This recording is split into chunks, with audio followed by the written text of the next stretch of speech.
মা, আপনি নিচে বসে আছেন কেন? চেয়ারে বসলে চেয়ারটা ক্ষয় হয়ে যাবে না? তাহলে চেয়ারটা তুলে রাখুন। যেটা বোঝো না সেটা নিয়ে কথা বলবো না। চেয়ারটা তুলে রাখলে লোকে জানবে কি করে আমাদের একটা চেয়ার আছে?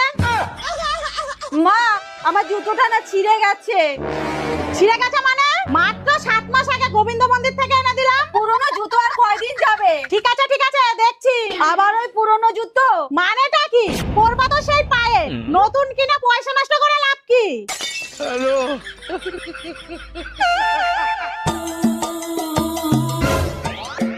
বাহ, এই জুতোটা তো বেশ ভালো।